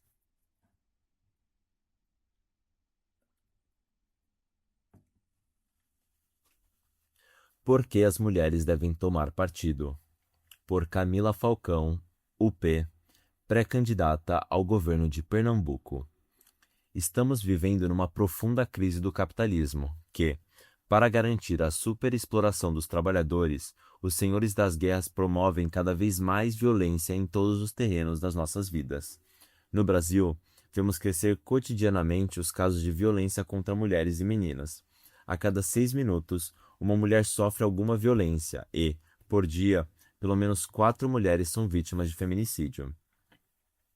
Ainda recebemos 20% a menos que os homens, mesmo fazendo as mesmas funções, e 57% das mulheres já sofreram algum tipo de assédio no ambiente de trabalho. As mulheres são maioria na escala 6 por 1. São responsáveis pelo cuidado com os filhos e doentes, o que faz a jornada de trabalho diária triplicar. Nos falta respeito, jornada de trabalho e salários dignos, creches e escolas em tempo integral para os nossos filhos, políticas de saúde efetivas para cuidar das nossas crianças e de nós mesmas. Essa ausência não é produto do acaso, é fruto de um sistema baseado na exploração e na propriedade privada, em que tudo vira mercadoria até nossos corpos. Construção da UP. É por isso que o movimento de mulheres Olga Benário decidiu, em 2013, junto com outros movimentos sociais, fundar um partido que, de fato, representasse as mulheres trabalhadoras e tivesse como centro o seu programa político, o socialismo. Foi com o trabalho de cada militante organizada que fundamos a Unidade Popular, UP. Desde então, passamos a construir de forma efetiva, na linha de frente, uma alternativa política para as mulheres. A nova sociedade socialista que queremos construir será feita pelos próprios trabalhadores e trabalhadoras, verdadeiros donos de toda a riqueza que é produzida no nosso país. Nessa sociedade, as trabalhadoras terão acesso à saúde pública de qualidade, cozinhas comunitárias, creches em tempo integral e um trabalho digno que nos dê conforto para viver, em vez de adoecimento. Essa sociedade não é impossível de se alcançar, como a burguesia gosta de mentir. Ela já foi vivida na União Soviética, com a Revolução de 1917. Essa e outras experiências mostraram que, sem partido, não há revolução, mas não qualquer partido. Um partido que se proponha a organizar e influenciar as grandes massas da classe trabalhadora. E sem mulheres também não há revolução, pois somos mais de metade da população. Assim, precisamos ganhar todas as mulheres do povo para a Revolução Socialista. Nos 15 anos de luta do nosso combativo movimento Olga Benário e ainda no ano da guerra eleitoral, nossa tarefa é ainda maior, necessária e urgente. Devemos impulsionar cada núcleo do movimento e fortalecer as lutas territoriais e convocar cada mulher a se somar às fileiras da UP, filiando ativamente nos núcleos de base, nas banquinhas de divulgação nas ruas, praças e eventos, especialmente nas plenárias do socialismo. Mulher, tome partido, lute pelo socialismo. Devemos dizer a cada mulher que elas devem participar das decisões nos rumos do nosso país, e que isso só acontecerá com o poder nas mãos do povo. Outra importante e honrosa tarefa é divulgar amplamente nossas pré-candidaturas, que representam a força, a luta e a coerência do nosso programa revolucionário. Somos o único partido com uma pré-candidatura mulher e feminista à presidência da República. Samara Martins representa a luta das mulheres trabalhadoras, negras e mães do nosso país. Junto com Samara temos 11 pré-candidatas aos governos estaduais. Portanto, devemos debater firmemente a guerra eleitoral e ganhar o conjunto das mulheres e se somar à luta.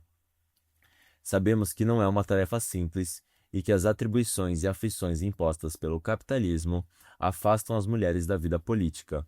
Isso existe exatamente para alimentar a máquina de moer gente, onde apenas homens burgueses, em sua maioria brancos, decidem os rumos das nossas vidas. É hora de dar um basta. Na guerra eleitoral, nós, mulheres, somos linha de frente e, junto com a Unidade Popular, vamos erguer novas trincheiras para combatermos pelo poder popular e pelo socialismo.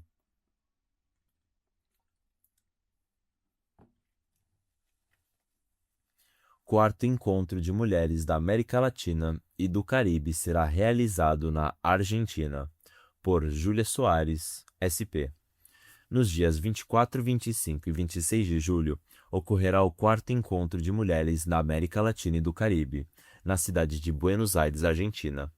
Diante do cenário de intervenções imperialistas no continente, com a invasão na Venezuela, as ameaças a Cuba, entre outras, é necessário nos unirmos para defendermos nossa soberania, nossos direitos e riquezas. Estamos em luta com manifestações contra o ditador Donald Trump, as reformas do fascista Javier Milei na Argentina e o Levante Popular na Bolívia. As mulheres seguem nesse caminho e organizam seus encontros para debater os próximos rumos da luta das mulheres trabalhadoras. Nossos povos possuem rica diversidade de histórias e culturas, mas temos em comum a luta contra o imperialismo, o fascismo e os alarmantes casos de violência contra as mulheres causados pelas crises constantes do capitalismo. O último encontro, em 2023, foi realizado no Brasil e serviu para impulsionar ainda mais o movimento de mulheres Olga Benário, em sua luta pelos direitos das mulheres e pelo socialismo. Também aprofundou nossos laços com organizações revolucionárias de mulheres de outros países e, agora, temos como compromisso ainda mais urgente formar uma grande agenda de lutas para resistir aos ataques imperialistas que ameaçam nossa soberania e a autodeterminação dos povos e ampliar a organização de mulheres pelo socialismo. Por isso, você, mulher trabalhadora, procure a coordenação do Olga em seu estado e participe da delegação brasileira ao encontro. Ajude a delegação brasileira a chegar à Argentina. Doe pelo Pix mov olgabenariobr@gmail.com. Mais fácil de ver pelo vídeo.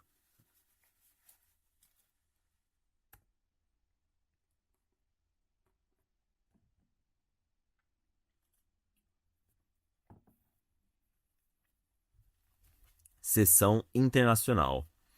Segunda greve geral contra o pacote laboral em Portugal, por Kaique Alves, Porto, Portugal. No dia 3 de junho, trabalhadoras e trabalhadores de Portugal realizaram uma grande greve geral nacional organizada pela Confederação Geral dos Trabalhadores Portugueses, Intersindical Nacional, CGTP-IN, em resposta ao maior ataque à classe trabalhadora nos últimos 10 anos. O pacote de alteração às leis laborais, semelhante à reforma trabalhista do inimigo do povo Michel Temer no Brasil, em 2017, foi apresentado pelo governo de direita do Partido Social Democrata, PSD, no ano passado, contendo mais de 100 alterações laborais que precarizam ainda mais as condições de trabalho, atacam o direito à greve e desestimula a sindicalização, além de piorar as condições de vida da classe trabalhadora.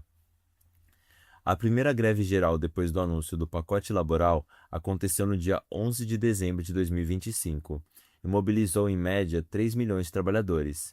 Já a segunda greve teve uma adesão ainda maior, fruto da indignação e revolta dos trabalhadores, que cresce cada vez mais como consequência do acirramento da luta de classes e o definhamento do capitalismo. A greve teve grande impacto em todos os setores, garantindo a paralisação em empresas privadas e grandes conglomerados, como a multinacional Sonai, empresas de telecomunicações, supermercados, correios e os aeroportos também foram impactadas. Porém, a maior parte da adesão aconteceu nos setores públicos, em especial nas escolas, que tiveram os serviços paralisados de norte a sul do país. O setor de transporte também teve grande impacto. Em Lisboa foram completamente encerrados e no Porto houve 90% de paralisação. O setor da saúde funcionou com serviços mínimos em todas as regiões do país e contou com 80% dos médicos, e as empresas de coleta de lixo pararam por completo. O primeiro-ministro Luiz Montenegro, na tentativa de diminuir a luta dos trabalhadores, alegou que a maioria dos trabalhadores estava a trabalhar. Mas a própria ministra do Trabalho teve que admitir que a paralisação do setor público teve grande impacto no país inteiro. O prefeito de Lisboa, Carlos Moedas, também fez uma tentativa de diminuir os impactos da greve, mantendo uma reunião com os eletricistas do município. Tentativa frustrada, pois nenhum deles compareceu à reunião. Apesar da demonstração de força dos trabalhadores, existem críticas que têm sido feitas pelos movimentos e organizações que contribuíram para o ato. A primeira delas é a escolha das datas, que tem sido marcada sempre antes de feriados prolongados, causando uma falsa adesão à greve por conta das viagens de parte da população. No dia 3, também ocorreria um exame nacional de português, que não foi adiado pelo Estado, que agora culpabiliza os sindicatos.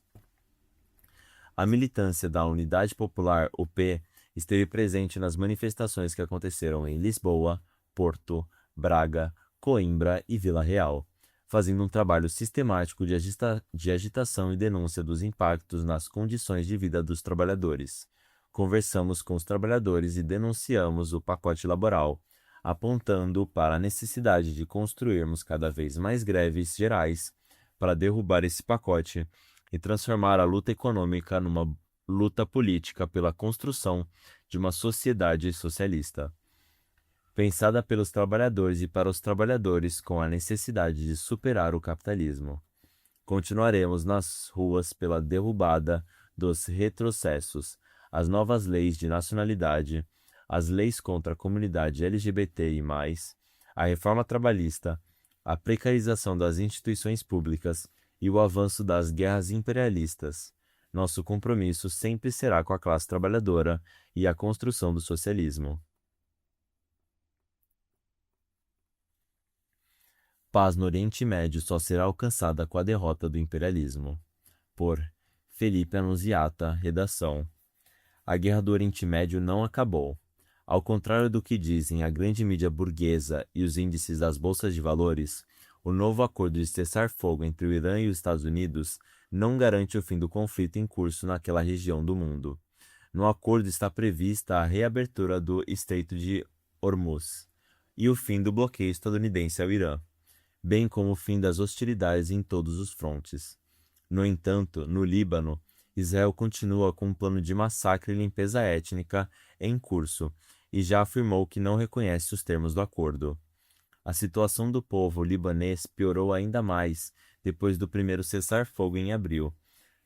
Israel realizou, entre abril e junho, mais de 3.500 ataques às cidades e vilas libanesas, expulsou 1,5 milhão de pessoas de suas casas, assassinou quase 4.000 pessoas. Apenas um bombardeio no hospital da cidade de Tiro, 4 pessoas morreram e 127 foram feridas, a grande maioria membros da equipe do hospital. Estou cansada dessa vida. É a 4ª vez que fugimos em 3 meses. Vou para a casa da minha irmã, mas ela só tem um quarto e uma sala. Meus 3 filhos e eu teremos que dormir todos no mesmo quarto, afirmou Fátima Darwish, 55 anos, moradora de Beirute, capital libanesa. Cerco a Tiro. A situação está pior na cidade de Tiro, uma das principais do país e conhecida por seu patrimônio histórico. Israel tem adotado uma tática de tentar ocupar militarmente o sul do Líbano para expulsar a população e anexar ao território israelense. Para isso, os soldados sionistas destruíram a maioria das pontes que ligam o norte do Líbano à sua parte sul e ampliaram os bombardeios para as vilas e cidades na região. Em 3 meses, cerca de 90% da população da cidade de 200 mil habitantes chegou a fugir para o norte para salvar a própria vida. A resistência libanesa, liderada pelo partido político islâmico Hezbollah, conseguiu até agora evitar uma ocupação terrestre total da região sul e da cidade de Tiro.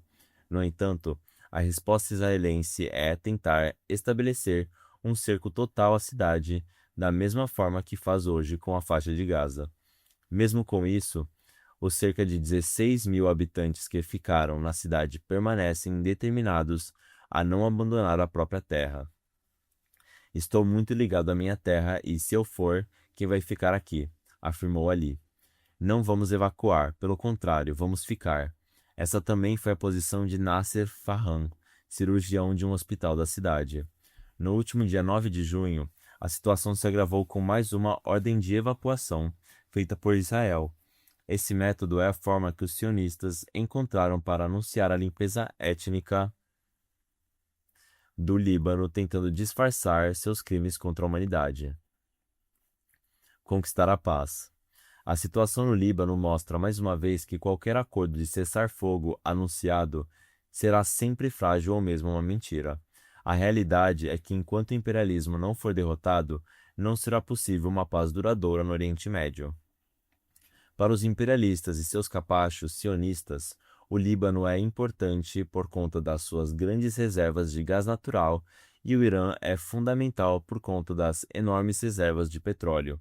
O aumento dos preços do setor petroquímico fortaleceu ainda mais o poder dos cartéis no setor no mundo e tem causado um aumento significativo nos preços de todos os produtos.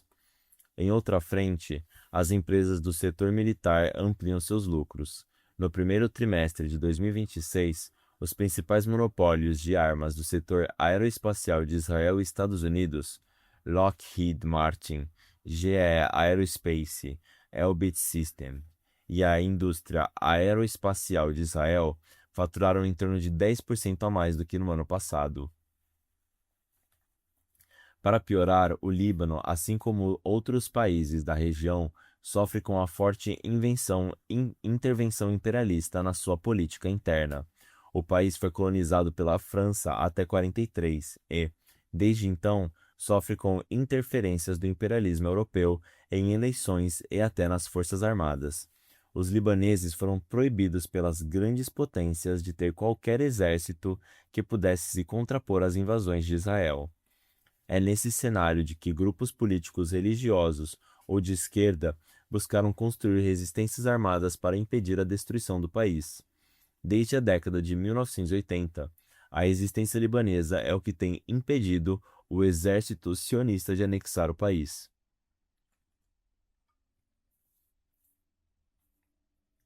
A realidade é que nunca haverá paz no Oriente Médio enquanto forem as potências imperialistas e seus aliados bilionários a controlarem aquela região. A luta do povo iraniano que impediu uma invasão terrestre de seu país pelos Estados Unidos, prova que só quando os povos da região conseguirem se libertar do jugo imperialista é que seria possível alcançar a verdadeira paz na região. Jesus Cristo.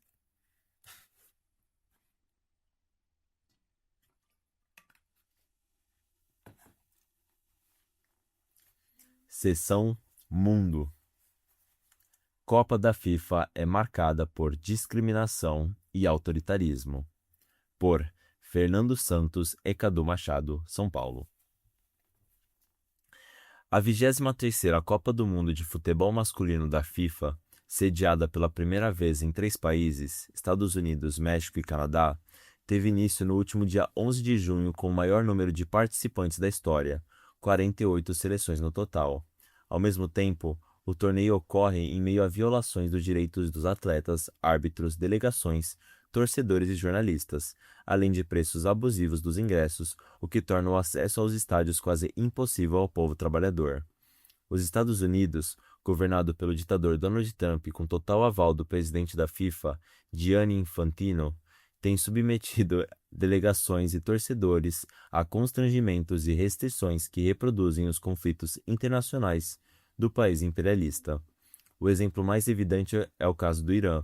Enquanto as seleções se hospedam nas cidades onde disputarão suas partidas, a delegação iraniana não poderá permanecer em solo estadunidense por mais de 36 horas, mesmo tendo seus jogos da fase de grupos realizados nas cidades de Los Angeles e Seattle. Para contornar as restrições e garantir segurança à delegação, o Irã foi obrigado a transferir sua base de treinamento para o México, medida que impõe uma logística desgastante, prejudicando a preparação física dos atletas e o planejamento esportivo da seleção iraniana.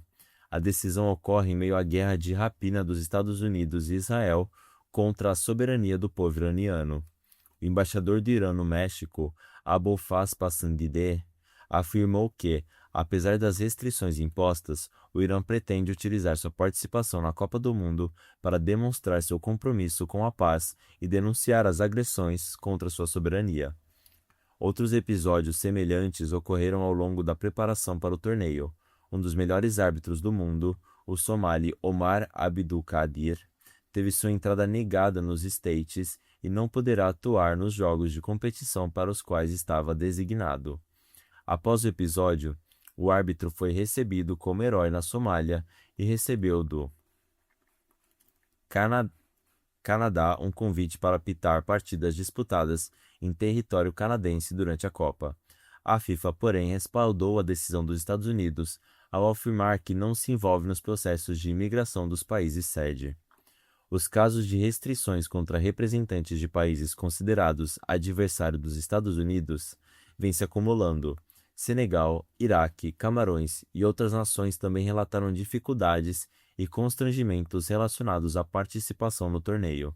A delegação senegalesa foi submetida a uma revista de segurança ainda na pista do aeroporto, enquanto o atacante iraquiano Aymin Hussein foi detido e interrogado por quase 7 horas ao embarcar nos Estados Unidos. Todos esses episódios contradizem o espírito de confraternização que historicamente se observa na Copa do Mundo. Em vez de aproximar os povos, a competição tem sido marcada por discriminação, xenofobia e tratamento desigual entre nações aliadas e adversárias de Trump. Esse cenário torna inevitável as comparações com outros grandes eventos esportivos realizados sob governos de caráter fascista, como a Copa do Mundo de 34, organizada pela Itália de Benito Mussolini, e as Olimpíadas de 36, sediadas pela Alemanha nazista de Adolf Hitler. Dois pesos e duas medidas. As polêmicas não se limitam às questões migratórias. Há menos de uma semana do início da Copa, a FIFA exigiu alteração no uniforme oficial da seleção do Haiti, alegando a presença de mensagens políticas na camisa. O uniforme exibia imagens do povo haitiano carregando a bandeira nacional em celebração ao retorno da seleção ao principal torneio de futebol do mundo e, segundo a fornecedora do material esportivo, tinha como objetivo homenagear o orgulho, a resiliência e o espírito do povo haitiano. O episódio ampliou as críticas à atuação da FIFA durante a competição. Enquanto a entidade restringe manifestações de identidade nacional e orgulho popular de determinados povos, fecha os olhos às medidas discriminatórias do país sede sob argumento de não misturar política e esporte. Outro exemplo dessa política de dois pesos e duas medidas é o tratamento dado aos conflitos internacionais. Enquanto a Rússia permanece excluída da competição em razão à guerra da Ucrânia, os Estados Unidos e seus aliados seguem sediando torneios e participando normalmente das competições, apesar de suas intervenções militares, ameaças e conflitos em diferentes partes do mundo. Durante a própria realização da Copa, os Estados Unidos realizaram novos bombardeios contra o Irã. Ao mesmo tempo, Israel, aliado histórico de Washington e ausente do torneio apenas por não ter conseguido a classificação em campo, segue conduzindo uma tentativa de genocídio contra o povo palestino e o povo libanês, sem sofrer qualquer sanção esportiva por parte da FIFA. Lutas no México. Cabe destacar ainda que o povo mexicano está em mobilização há semanas, mesmo em meio ao clima de Copa do Mundo. O México é o único país a sediar o torneio 3 vezes. Em 1970, sagrou-se campeã a mágica seleção brasileira montada por João Saldanha. Ver página 12. Em 1986, a Argentina de Diego Maradona. A Coordenação Nacional dos Trabalhadores em Educação, CNTE, realiza uma greve geral com acampamento na Cidade do México, capital do país, e os atos nos diversos estados. Os professores querem a revogação de uma lei de 2007 que privatizou o sistema de aposentadorias, retirando inclusive o direito de se aposentar com os salários recebidos no momento em que se encerravam suas atividades profissionais. O presidente social-democrata Claudia Sheinbaum tenta deslegitimar o movimento grevista usando as empresas capitalistas da mídia tradicional. Também ordenou que fosse posicionada uma grande barreira de ferro entre o acampamento dos professores e a fan zone da FIFA, área de concentração de torcedores para assistirem aos jogos e aos shows no centro da capital. O movimento, contudo, segue forte em todo o país e conta com grande apoio do povo mexicano, que deseja uma educação de qualidade e, ao mesmo tempo, é apaixonado por futebol. A Copa dos Milionários. Além das restrições políticas, essa também é a Copa mais cara da história. Os ingressos mais baratos para a final devem custar cerca de R$ 21.000, valor aproximadamente 7 vezes superior ao da última edição do torneio. Já existem entradas anunciadas por R$ 950.000 em plataformas de revenda. Embora a FIFA forneça estrutura oficial para a comercialização dos ingressos, a entidade não estabelece limites para os valores praticados nas revendas realizadas em suas plataformas e ainda lucra com a cobrança de taxas sobre as transações. Na prática, o sistema permite que ingressos sejam vendidos livremente por valores muito acima dos preços originais, o que no Brasil é conhecido como cambismo, prática proibida, embora bastante comum, é legalizado e incorporado ao modelo de negócios da competição. O resultado é uma escalada desenfreada dos preços. Nos setores VIP, pacotes podem alcançar cifras próximas de R$ 11 milhões, tornando os estádios cada vez mais inacessíveis para o povo trabalhador e transformando a Copa do Mundo num espetáculo voltado principalmente para os milionários. Enquanto isso, a Federação Iraniana denunciou a retirada de parte de sua carga de ingressos poucos dias após o início da competição, medida que dificulta a presença dos torcedores iranianos nos jogos e contraria os princípios de igualdade que deveriam orientar as competições internacionais. Futebol mais distante do povo. A Copa do Mundo 2026 evidencia uma contradição cada vez mais profunda. Ao mesmo tempo em que amplia o número de seleções participantes e reafirma o futebol como a modalidade esportiva mais popular do mundo, a competição se torna mais excludente do ponto de vista econômico, político e social. Os altos preços dos ingressos, as restrições impostas a delegações e torcedores e a crescente influência dos interesses comerciais afastam dos estádios aqueles que construíram historicamente a cultura do futebol, os trabalhadores.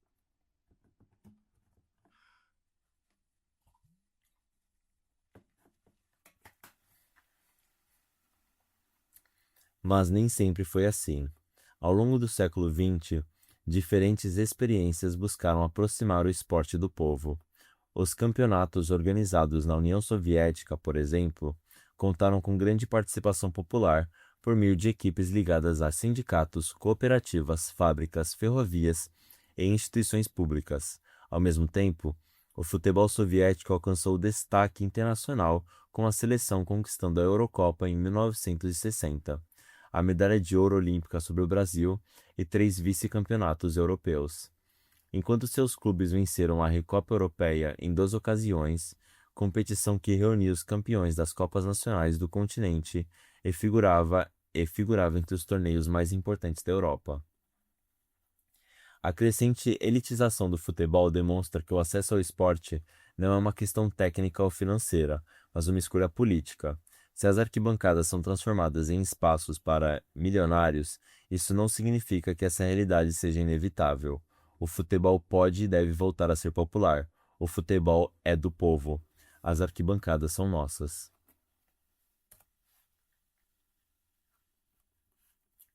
Seção Lutadores do Povo Brasileiro.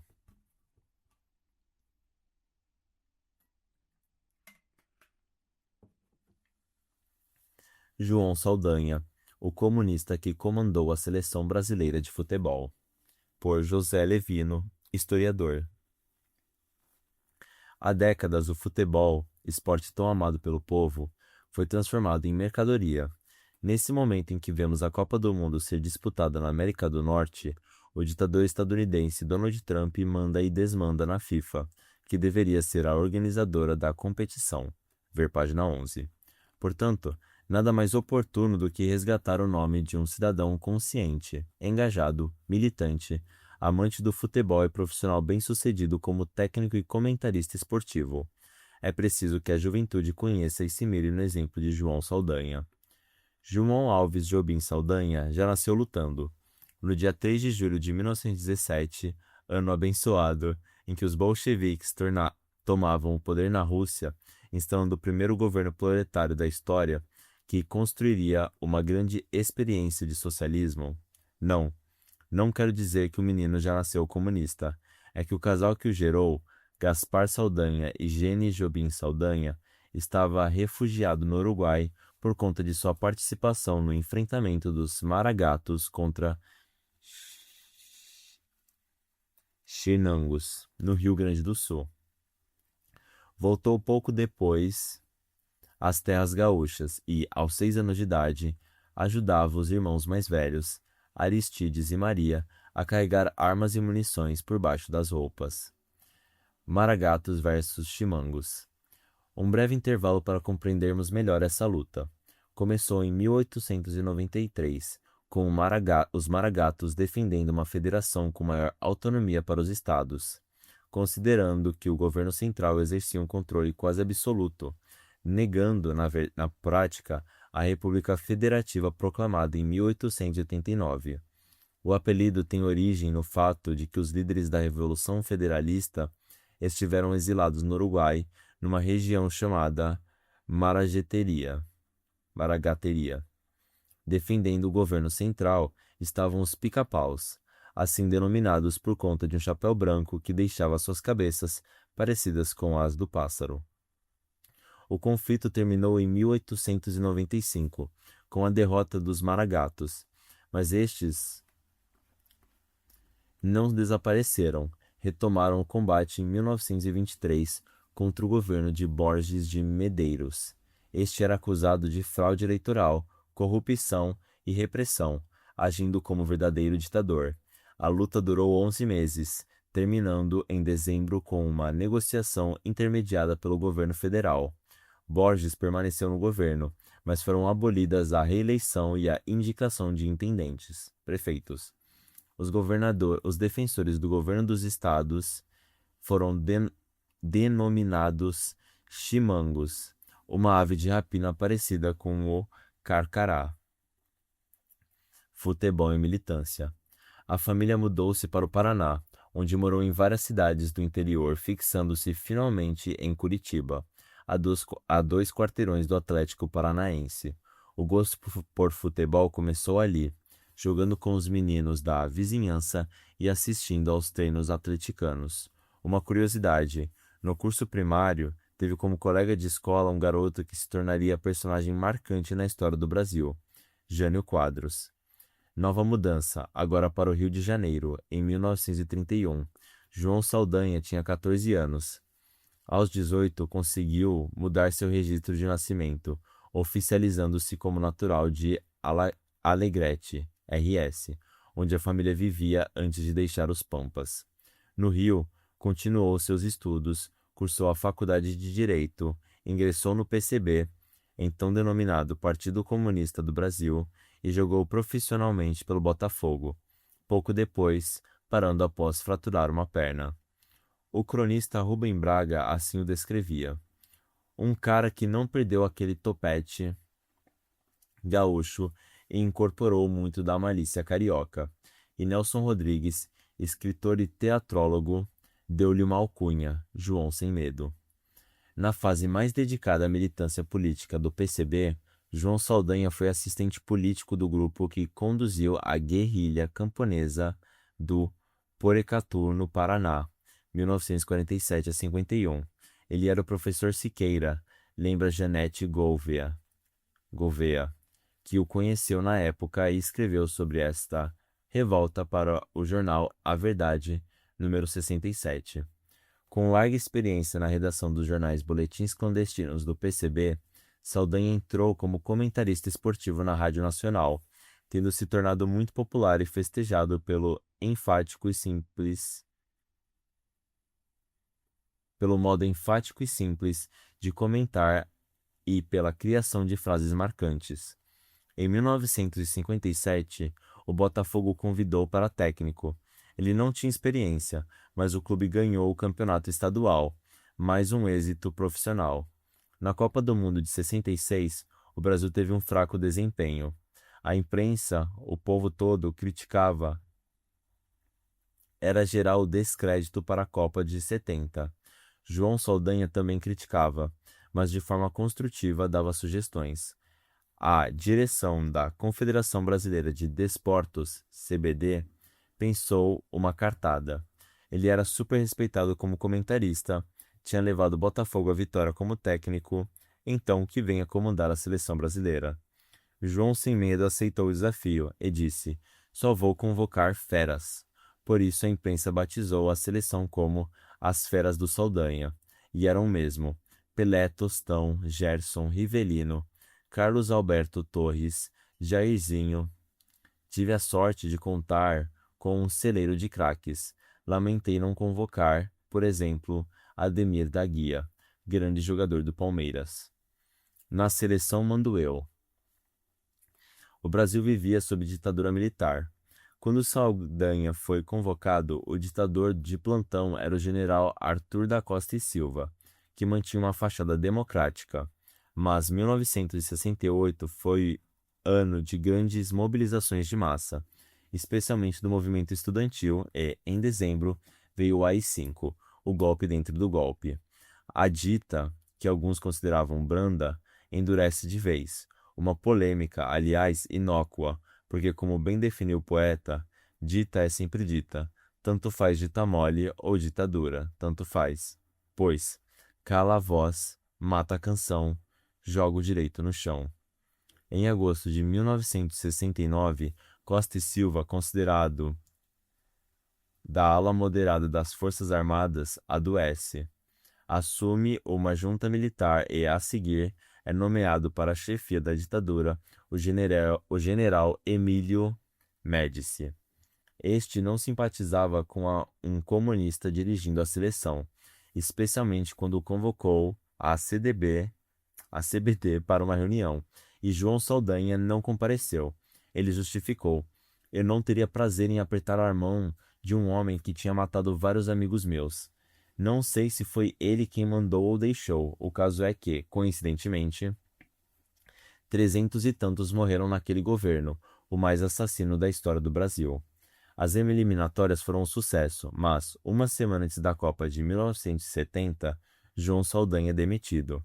A versão corrente, assumida pelo próprio Saldanha, é que Médici queria mandar em tudo e começou a pressionar em favor da convocação de jogadores de sua preferência, especialmente Dadá Maravilha do Atlético Mineiro, pois queria agradar o estado de Minas Gerais. Segundo Saldanha, Dadá era um bom jogador, era de alto nível, mas não de tão alto nível como os jogadores de que a seleção brasileira precisava. Médici pressionava a diretoria da CBD, e esta transmitia a pressão para João Saldanha, até chegar ao ponto de João Havelange dizer: João, não podemos aguentar mais. Pelo amor de Deus, convoque o Dadá. Se convoco o Dadá, eu ia me avacalhar. Não me avacalhei. Há um boato, não comprovado, de que a cúpula do regime se reunia para debater o tema João Saldanha. Houvera uma divisão. Parte considerava que não ficava bem a taça ser levantada por um comunista. Outra parte afirmava que o partido teria decidido que a seleção não poderia ser vitoriosa, pois isto serviria de propaganda para o governo. A minoria confiava em Saldanha e acreditava que ele não se submeteria à pressão de ninguém. Por via das dúvidas, foi decidido demiti-lo. A ordem de convocar Dadá teria sido apenas um pretexto. O fato é que veio a demissão. Assume Zagallo. Às vésperas da Copa, manteve o mesmo time. Só teve o trabalho de levantar a taça. Um desempenho fenomenal. As feras de Saldanha tiveram no México, levando o Brasil ao tricampeonato mundial. João Saldanha voltou à sua função de comentarista renomado e continuou militando no PCB até o fim da vida, que aconteceu em 12 de julho de 1990, em Roma, onde fora cobrir a Copa do Mundo por conta de um enfisema pulmonar. O Brasil caiu nas oitavas de final. Notas: 1. As citações de João Saldanha foram extraídas da entrevista concedida a Geneton Moraes Neto, em Globo. 2. Trecho da canção Viola Violação, composta de Joaquim Alencar e Camilo de Leles, que driblou a censura e foi campeã, aplaudida de pé, no Festival de Música de Cajazeiras, PB, ano de 1973. Esse artigo foi originalmente publicado no jornal A Verdade, em julho de 2013. Fim do jornal.